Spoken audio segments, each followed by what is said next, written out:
All right, welcome. In this video, we're going to talk about how to pass a by reference pointer variable. So PV would be the pointer variable, and we're passing it by reference. We have two samples here. One is passing a pointer variable that points to an integer, and the other is a pointer variable that points to a game. And I will show you the definition of what game is in a minute. All right, so the first thing we'll do is the first sample function. This is just a sample. So this is the main function right here. And this is my function definition of my sample function. So let's get started. So we're going to start by declaring two pointers to integers right here in our main function. I have P1 that doesn't point anywhere, and I have P2 that also doesn't point anywhere. But then I make my call to my sample function. My sample function, I'm going to pass by reference P1 to my sample function, and PV will get declared. And it is a pointer to an integer. And then what's going to happen here is by using the new operator, PV will then be allocated memory. So PV will be allocated memory by using new, and at the same time that PV gets allocated memory, P1 will also be allocated that memory because it's a reference to the pointer P1. So in my main function, I can access this memory by the value at P1, and inside of my sample function, I access this memory as the value at PV. So then the next thing here, we've allocated our memory, and now we're going to assign the value 10 to the value at PV. So this 10 will be here.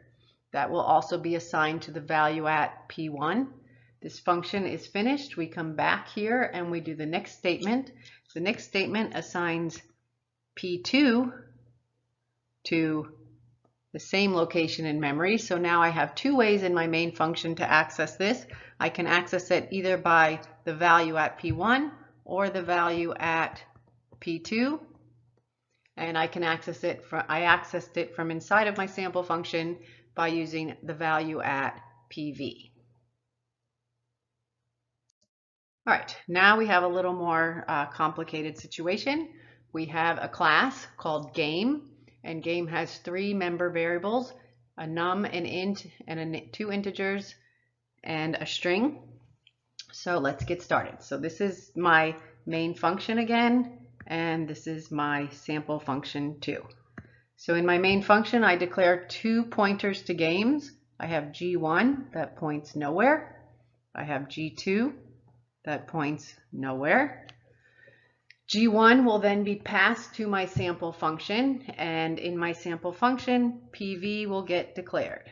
So PV is declared here, and by using the new operator, it will be allocated memory the size of a game. The size of a game is an integer, two integers, and a string.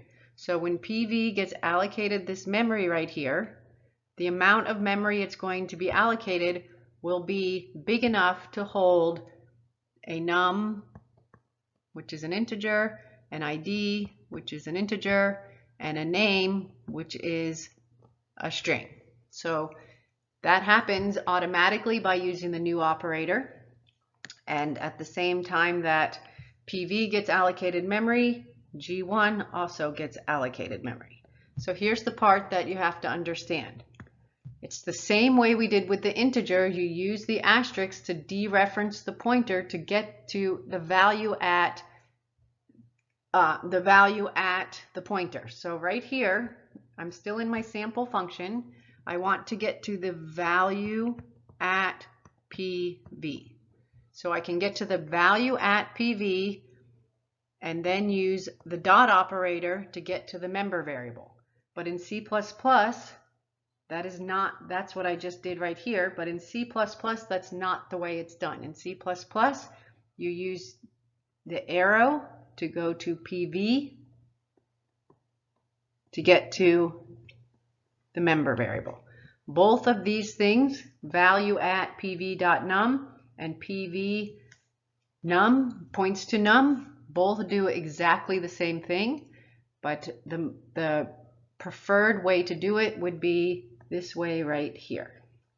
So we can get to all of our fields, and we can, in this case, we're going to be entering data from the user into each one of our member variables by using this notation. And then when after we filled it up, we've added a num, say we add a num 1, 2, 3, we add an ID. Oh, num is the number of players. So 4 players, ID 1, 2, 3, and then a name, whatever, Fortnite. And again, this is not to scale. We're just getting an idea. So this is Fortnite. Number of players are 4. ID is 1, 2, 3, and we can access that. We would get to this one right here by doing PV num. We can get to this one right here with PV ID, and we could get to Fortnite with PV name. The same way we can do it in our main function. We can use G1 to get to the num, and G1 to get to the name, the ID, and the num. Just the same way that we did it, because they're sharing memory. And right here we are assigning one pointer to another. So G1 is also pointing here.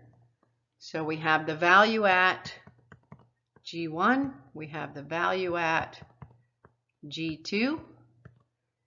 But instead of using that notation, we use the C++ notation, which is the arrow.